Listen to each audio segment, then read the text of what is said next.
জাহান্নাম থেকে মুক্তির জন্য আল্লাহর কাছে দোয়া করা, জাহান্নাম থেকে আশ্রয় কামনা করা, পানা চাওয়া। জি, এই মর্মে সূরা ফুরকানের আয়াত নম্বর 65-তে আল্লাহ ইরশাদ করেছেন, 64-65-তে, ইবাদুর রহমান, রহমানের বান্দা যারা জান্নাতে, জাহান্নামে যাবে না, তাদের গুণাবলী বর্ণনা করতে গিয়ে আল্লাহ বলছেন কি, ওয়াল্লাযীনা ইয়াকুলুন, যারা এই দোয়া পড়ে, হ্যাঁ, রব্বানা নাসরিফ আন্না আযাবা জাহান্নাম, আল্লাহ জাহান্নামের আযাব থেকে আমাদের থেকে জাহান্নামের আযাবকে দূরে রাখো।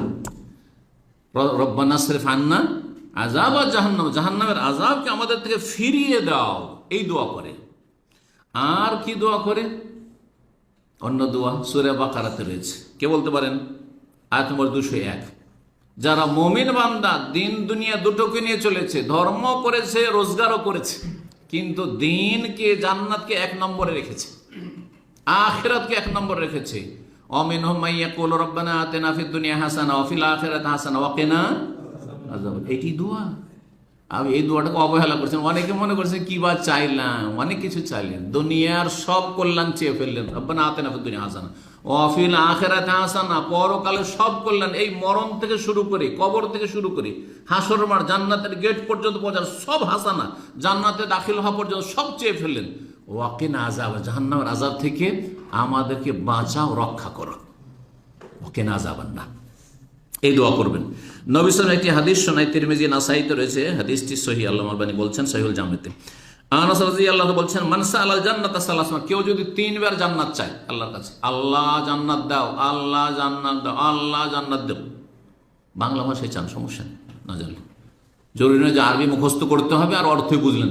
আরবি মুখস্থ করলে অর্থ বুঝতে হবে, অর্থ না বুঝে কোনো দোয়া করবেন না। আমার একটা উপদেশ শুনেন, কারণ অর্থ বুঝলেন না, আর এমনি এমনি দোয়া করছেন। আল্লাহ যদি জিজ্ঞাসা তুই কি চাইছিস, কি চেয়েছিলি, তা তো জানি না আল্লাহ, আমি একটু দোয়া মুখস্থ করছিলাম। এমন পাগল আমাদের মুসলিম সমাজের অনারবগুলো অধিকাংশই। না বুঝে, আরবি তো দোয়া যদি করতে হয় কোরআন হাদিসের অর্থ বুঝে নেন আপনি, আর না হলে নিজের ভাষায় বলেন, আপনি একই ফজিলত পাবেন ইনশাআল্লাহ, যদিও ফজিলত একটু বেশি অবশ্যই কোরআন হাদিসের দোয়ায়। নবী সাল্লাল্লাহু আলাইহি ওয়াসাল্লাম বলছেন, জান্নাত তখন বলে, যদি কেউ জান্নাত 3 বার চায়, আল্লাহুম্মা ইন্নী আসআলুকাল জান্নাহ, আল্লাহুম্মা ইন্না নাসআলুকাল জান্নাহ, আল্লাহুম্মা ইন্না নাসআলুকাল জান্নাহ, জান্নাত তখন বলে আল্লাহকে, আল্লাহুম্মা আদখিলহুল জান্নাহ, আল্লাহ যখন জান্নাত 3 বার করে চেয়েছে, ওকে জান্নাত দিয়েই দাও, আল্লাহ দাও জান্নাত। ওয়া মান ইসতাজারা মিনান নার সালাহ, কেউ যদি জাহান্নাম থেকে 3 বার মুক্তি কামনা করে, কালাতিন নার, জাহান্নাম তখন আল্লাহর কাছে দরখাস্ত করে, আল্লাহুম্মা আজিরহু মিনান নার, আল্লাহ তাকে জাহান্নাম থেকে রক্ষা করুন। এই জন্য যদি আরবিতে বলতে হয়, হাদিসের আলোকে কি বলবেন? আল্লাহুম্মা আজিরনি মিনান নার, আল্লাহুম্মা